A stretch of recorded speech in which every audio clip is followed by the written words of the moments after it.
அனைவருக்கும் வணக்கம். இந்த வீடியோ பதிவு நான் டைரக்டாக திரு மு.க. ஸ்டாலின் திராவிட முன்னேற்ற கழக தலைவர் அவர்களிடம் உரையாட விரும்புகிறேன். தலைவரே, நான் பார்த்தேன், இப்போ நீங்கள் 36 பேர் கொண்ட ஒரு குழு அமைச்சு தோல்விக்கு என்ன காரணம்னு நீங்கள் தமிழ்நாடு ஃபுல்லாக இது பண்ணுறீங்க. ஆனால் நான் சொல்கிறேன், நீங்கள் 36 பேர் கொடுக்குற ரிப்போர்ட் எப்படி இருக்குன்னு தெரியாது. ஆனால் நான் இப்போயே அப்ரண்ட்டாக உங்களுக்கு சொல்கிறேன், 3 பெரிய காரணம் தான் நான் சொல்லுவேன். ஒன்று வந்து பார்த்திங்கன்னா, போதைப் பொருள் டாஸ்மார்க்கு. இதுதான் ஃபஸ்ட்டு பாயிண்ட்டு. இது ஏன் நான் ஃபஸ்ட்டு சொல்கிறேங்கிறத நான் சொல்கிறேன். 2வது பாயிண்ட்டு பார்த்திங்கன்னா, கடைநிலையில் இருக்கிற அரசு அதிகாரிகள் வந்து தன் கடமையை வந்து சரிவர செய்ய தவறிட்டாங்க. எல்லாத்தையும் சொல்ல வரல, ஆனால் இதில் ஒரு 75% பேர் அப்படி தான் இருந்துட்டாங்க. 3வது பார்த்திங்கன்னா, மூத்த அமைச்சர்களோ இல்லை மூத்த எம்எல்ஏக்களோ இவங்க வந்து ஃபீல்டு ஒர்க் பண்ணலை. அதுதான் உண்மை. இதில் ஃபஸ்ட்டு நான் ஏன் போதைப் பொருள் டாஸ்மாக சொல்கிறேன். நான் ரிசல்ட்டு வந்தப்போ சும்மா சரி நம்ம பேசலாம் அப்படின்ட்டு நான் எப்பயுமே உழவர் சந்தை பக்கம் போவது உண்டு. காலையில் ஆனால் என்னுடைய பழக்கம் வந்து உடற்பயிற்சி செஞ்சுட்டு உழவர் சந்தையில் போய்ட்டு நான் இளநீர்லாம் சாப்பிடுவேன். ஸோ அப்படிப்பட்ட நேரத்தில் பார்த்திங்கன்னா கலந்துரையாடுறேன் ஒரு 2 பேர்கிட்ட, மகளிர்கிட்ட, முக்கியமாக அந்த சாலையோர வியாபாரிகள்கிட்ட நான் கலந்துரையாடிட்டு இருக்கேன். அப்போ பேசுகிறப்ப அதில் ஒரு அம்மா நான் எதர்ச்சியாக பார்த்தேன். அந்த அம்மா வந்து பூக்கடை வச்சுருக்கு. அந்த அம்மாவோட பொண்ணு வந்து பேசுது. அது அழுவுது. ஏன் அழுதுச்சுன்னு தெரில. அது திடீர்னு அவங்க அம்மா, நீ போமா, நீ வீட்டுக்கு போமா அப்படின்னா சந்தோஷமாக போமான்னு சொல்லுது. அதுக்கு அந்த பொண்ணு, என்ன இருக்குது, திருப்பி அவன் நைட்டு வந்து தண்ணி அடிச்சுட்டு வந்து என்னை அடிப்பான், நாளைக்கு திருப்பி இதே தான் நடக்கும், போமா அப்படின்னு சொல்லி அந்த அம்மா தன் வாழ்க்கையை விரக்தியாக பேசுது. அதுக்கப்புறம் அந்த அம்மாவோட அந்த பூக்கடை அம்மா இருக்கு இல்லையா, அந்த அம்மா கிட்ட பேசினேன். அது அப்படியே அழுவுது, பேசலை எதுவுமே. ஒன்றே ஒன்று மட்டும் சொல்லிடுச்சு, இந்த மாதிரி இந்த பொண்ணோட வாழ்க்கையே நான் கெடுத்துட்டேன்ப்பா, அவன் இந்த மாதிரி இது பண்ணிட்டான், டெய்லியுமே குடிச்சிட்டு இதே தான்ப்பா, அவன் பொண்ணு நிம்மதியாக இருந்தே ரொம்ப வருஷம் ஆச்சு அப்படிங்குது. சரி சொல்லி இன்னொரு பக்கம் வரேன். எல்லா அந்த முட்டைக்கடை வியாபாரிகள் இருப்பாங்க. அது எடுத்தாப்போ ஒரு அம்மா வந்து சாலையோர வியாபாரம் வச்சுட்ருக்கு. அவங்க 2 பேரும் மொபைலில் ரொம்ப தீவிரமாக ரிசல்ட்டை எதிர்நோக்கி பார்த்துக்கிட்டே இருந்தாங்க. அப்படி பார்க்குறப்ப என்ன பண்ணாங்கன்னா, ஏம்மா என்னம்மா அப்படின்னு கேட்டதுக்கு அந்த அம்மாவும் அழ ஆரம்பிச்சது. என்ன சொல்கிறாங்கன்னா, ஆமாங்க, நான் எல்லாத்துக்கும் வாக்குறுதி கொடுத்தேன், நான் இதுக்கு தான் டிஎம்கேக்கு தான் போகணுன்ட்டு இருந்தேன், ஆனால் இந்த போதையினால் நாங்கள் படுற கஷ்டம் இவ்வளோதான் இல்லைங்க. என் பையன் இப்போ தடமாறி போயிட்டான், என் கணவன் வந்து டெய்லி என்னை போட்டு அடிக்கிறது தான், அது இல்லாமல் நான் உழைக்கிறேன், இங்கே வெளியே வந்து பார்த்திங்கன்னா அவன் வந்து எல்லாத்துக்கிட்டையும் நான் வந்து தகாத தொடர்பு வச்சுட்ருக்கேன், நான் வந்து ரோட்டில் இருக்கேன்ப்பா, சுற்றி சிசிடிவி இருக்குது, என்னை போய் இப்படிலாம் சொல்கிறான்ப்பா, என் பையன் வாழ்க்கைக்குரிய என்னப்பா அப்படின்னு. இது ஒரு 2-3 சாம்பிள்ஸ் தான், அதிலே தெரிஞ்சிருச்சு. இதெல்லாம் வந்து எந்த அளவுக்கு உங்களுக்கு ரிப்போர்ட், இதெல்லாம் எப்படி மக்கள் சந்தோஷமாகவே இருக்கிறாங்கன்னு உங்கள்கிட்ட சொல்லிகிட்டு இருக்காங்களா என்னன்னு தெரியல. ஏன்னா நீங்கள் வந்து கள நிலவரம் என்னன்னு தெரிஞ்சுக்கணுங்கிறதுக்காக நான் இந்த வீடியோ உங்கள்கிட்ட பேசிகிட்டு இருக்கேன் தலைவரே. இது மெயின் காரணம் இந்த மாதிரி. ஏன்னா இப்போ பார்த்தீங்கன்னா, முக்கியமான அரசு அதிகாரிகள் இருக்கிற இடத்துலையோ இல்லை அமைச்சர்களோ எம்எல்ஏக்கள் இருக்கிற இடத்துலையோ இந்த மாதிரி போதையோட தாக்கம் தெரியாது. ஏன்னா அவங்களுக்கு அவங்க சேஃப்டி இருக்காங்க. ஆனால் நீங்கள் நினச்சி பாருங்கள், சாமானியன் இருக்கிற இடத்துல ஒரு டாஸ்மாக்லேருந்து பக்கத்தில் இருக்கிற வீடு, கடை, இதிலெல்லாம் எவ்வளோ அட்டூழியம் நடக்குதுன்னு டெய்லி நீங்கள் பார்த்தீங்கன்னா தான் தெரியும். போதைக்கு நானே வந்து பார்த்திங்கன்னா இந்த மாதிரி இதுக்கு ரொம்ப அகைன்ஸ்ட்டு. இதை வந்து ஒழிக்கப்பட வேண்டிய விஷயம். அவனுக்கு என்னன்னே தெரியறதில்ல. இதை போதையை போட்டானுங்கன்னா அவனுக்கு என்ன பண்ணுறானுங்க, எதுக்கு பண்ணுறானுங்கன்னு தெரியறது.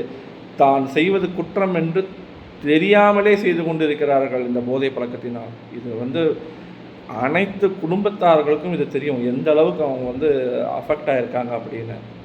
இது நம்மளே கண்கூட பார்க்குறோமே. ஒரு சிறுமியும் கிடையாது, ஒரு வயதானவங்க கிடையாது, போதை எல்லாம் போதையில். நீங்கள் இப்போ தலைவரே, நீங்கள் கேஸ் ஹிஸ்ட்ரி எடுத்து பாருங்கள். காவல் நிலையத்துக்கு வர 70% to 60 to 70% குற்றங்கள் வந்து பார்த்திங்கன்னா போதையினால தான் நடக்குது. ஏன் அது தெரியும்? ஏன் மூத்த அமைச்சர்கள், நான் எல்லாமே உங்களை சுற்றி இருக்கிறவங்க பரவாயில்ல, நல்லா சொல்லி தருவாங்க, நல்லதாக இது பண்ணுவாங்கன்னு நினைக்கிறேன். ஆனால் அதெல்லாம் நடக்கிற போல இருக்குது. ஸோ இதுதான் மெயின் ஃபஸ்ட்டு குற்றம். 2வது பார்த்திங்கன்னா, நான் சொன்ன மாதிரி கடைநிலையில் இருக்கிற ஊழியர்களோ இல்லை வந்து சில உயரதிகாரிகளோ சரி. ஏன்னா நான் வந்து ஒரு சாமானியனா காலையில் எந்திரிச்சேன்னா டைரெக்டாக முதலமைச்சரையோ இல்லை வந்து போலீஸில் ஏடிஜிபி டிஜிபியோ இல்லை வந்து பார்த்திங்கன்னா வருவாயில் பார்த்திங்கன்னா தனி செயலாளரை பார்க்க வர மாட்டேன். நான் வந்து ஒரு சாதாரண என்னோடய ஆப்ளிகேஷனுக்காக என்ன பண்ணுவேன், எனக்கு வந்து இது இல்லை, பட்டா இல்லை, சிட்டா இல்லை, எனக்கு தண்ணி வரல, அது வரல, நீங்கள் சாதாரணமாக கார்பரேஷனு இது இருந்தால் போவேன். எந்த அளவுக்கு மக்கள் அலைய விடணுமோ அந்த அளவுக்கு அலைய விட்டுருக்காங்க.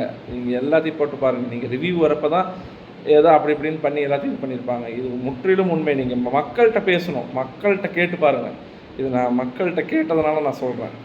இது எல்லாமே அவங்க மனசுக்குள்ளே முன்ன மாதிரி இல்லை. இது எல்லாமே அவங்க டிவியில் இதில் பார்க்குறாங்க. அவங்களுடைய ஆதங்கத்தை அவங்களே செல்ஃபோனில் இது பண்ணுறாங்க. ஸோ இது ஒரு 2வது குற்றம். என்னன்னு பார்த்தீங்கன்னா, இன்றைக்கி வந்து எத்தனை பேர் வந்து அந்தந்த ஒரு இதை சொல்கிறேன், எத்தனை பேர் அந்தந்த ஸ்டேஷனில் போய் கொடுக்குறாங்க கம்ப்ளைண்ட்டு. எல்லாம் டைரெக்டாக கமிஷனர் ஆஃபீஸு, எஸ்பி ஆஃபீஸுன்னு போகிறாங்க. அதே மாதிரி டைரெக்டாக கலெக்டர் ஆஃபீஸ் போகிறாங்க. டைரெக்டாக வந்து இதுக்கு போகிறாங்க, சிஎம் செல்லுக்கு இதுக்கு போகிறேன், மினிஸ்ட்ரேட்டு போகிறேன். அப்போ கீழே இருக்கிறவங்களுக்குலாம் என்ன வேலை?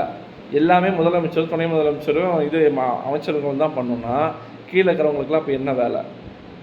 இதை வந்து கவனிக்க தவறிய அனைத்து பேருக்குமே இது வந்து இதுதான். எல்லாருமே they should take their own responsibilities. So கண்டிப்பாக இது ஒன்று. ஏன்னா வந்து இது நான் தலைவரே நான் என்ன சொல்கிறேன், 4 பேரை டிஸ்மிஸ் பண்ணுங்கள், 2 பேரை சஸ்பெண்ட் பண்ணுங்கள், ஒன்றுமே ஆக போகிறது கிடையாது. அதுக்கு தான் அவங்க இருக்கிறாங்க. அரசு அதிகாரிகளை ஓட்டு வங்கியாக பார்த்தீங்கன்னா இருக்கிற ஓட்டு வங்கி எல்லாமே போயிடும். which is proven in 2026 politics இந்த போலிங் மூலிமா தெரிஞ்சிருக்குது.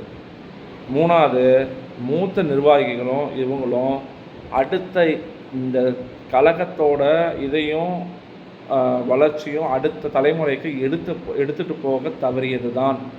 இங்கே வந்து சில லோக்கல் கவுன்சிலர்ஸ் எல்லாமே சொல்லுவாங்க, பார்த்தா வந்து எங்கள் மாவட்ட நிர்வாகி வந்து நம்மளை சிரிக்க கூட மாட்டேங்கிறாரு, ஒரு கூப்பிட்டு ஒரு வாழ்த்துக்கு சொல்கிறதில்ல, ஒரு அப்ரிஷியேட் பண்ணுறதில்ல. திருப்பி அதே தான் சொல்ல வரேன். லோக்கல் பாடி கவர்னன்ஸ் நல்லா இருந்தால் தான் ஹையர் மேனேஜ்மெண்ட் மேலே உங்களுக்கு அங்கே முதலமைச்சர் ஓகேன்னு தோணும். இல்லைன்னா வெறும் முதலமைச்சரை பார்த்து யாருமே ஓட்டு போட மாட்டாங்க. அவனுக்கு இன்றைக்கி காலையில் என்ன தேவைப்படும்? அவனுக்கு வந்து சரி என்னோடய கோரிக்கை நிறைவேறியிருக்கா, எங்கேயோ ஒரு நலத்திட்டம் ஏற்படுறதுனால அனைத்து மக்கள் இது பண்ண மாட்டாங்க. ஃபஸ்ட்டு பேசிக் அடிப்படையோட விஷயத்தை நம்ம கரெக்ட் பண்ணால் தான் மக்கள் சந்தோஷம் அடைவாங்க. மக்களுக்கு வந்து இது பண்ணுங்க. பாருங்கள், எத்தனை இடத்துல குப்பை, திருநாய்களுக்கு அவங்கவுங்க கடிச்சு தான் எல்லாமே இப்போ வந்து ஒரு நியூஸ் ஆயிடுச்சு. எல்லாம் கடந்து போக ஆரம்பிச்சிட்டாங்க. ஸோ இதை தான் வந்து இப்போ நான் பார்க்குறேன். இப்போ அரசு, இப்போ புதிய அரசு வந்து திரு ஜோசப் விஜய் தலைமையில் வந்து முதலமைச்சர் புதிய அரசு ஏற்று இப்போ எம்எல்ஏலாம் போகிறாங்க. அங்கே இது நடக்கலை, அது நடக்கலைன்னு மக்கள் முன் வந்து சொல்கிறாங்க. இது எதனால்? ஏன் வந்து நம்ம எம்எல்ஏக்களோ இவங்களோ யாரும் போய் கேட்கல? என்ன பண்ணிகிட்டு இருந்தாங்க அப்போ? அதிகாரம் நான் வந்து போய் பார்த்தா என்னோடய மாவட்ட நிர்வாகி வந்து எனக்கு கோச்சுக்குவார், அது பண்ணுவோம். இப்படி பண்ணிங்கன்னா அப்போ ஒரே ஆள் எத்தனை இடத்துல போய் இது பண்ண முடியும்? டீசென்ட்ரலைஸ் பண்ணணும் தலைவரை. முதலமைச்சர் இருக்காங்கன்னா அவங்களுக்கு கீழே இருக்கிற எல்லா இதையும் டீசென்ட்ரலைஸ் பண்ணி கரெக்டாக அவங்க வேலையை பார்த்தாவே அந்த சக்கரம் சுற்றுனுச்சுன்னா ஆட்டோமேட்டிக்காக உங்களுடைய இதுக்கு என்ன ஆகும்? கிரெடிட் ஆட்டோமேட்டிக்காக ஏறும். இதெல்லாம் வந்து கரெக்டாக சொல்லியிருக்கணும், சொல்லி வழிநடத்தி இருக்கணும். ஆனால் இது யாரும் சொல்லலையா இல்லை என்னன்னு தெரியல. இதெல்லாம் தான் நான் மெயின் 3 முக்கிய இதாக சொல்கிறேன். இப்போ கூட காலையில் பார்த்தீங்கன்னா அந்த நேற்று ஒரு செய்தி, கோயம்புத்தூரில் 10 வயசு ஒரு தந்தையாக நான் சொல்கிறேன், இவங்களெல்லாம் வந்து நான் இந்த சட்டம் என்ன செய்ய போகிறது என்று பார்த்து கொண்டே தான் இருக்கிறாங்க. சட்டம் இந்த இந்திய நாட்டோட சட்டம் இன்னும் வந்து பார்த்திங்கன்னா வாய்தா போயிட்டுருக்குது. இது குற்றம் செஞ்சானா அவன் வந்து கொலை செஞ்சானா அவன் திருப்பி 3 மாதம் 6 மாதம் கழித்து வெளியே வந்துடுறான்.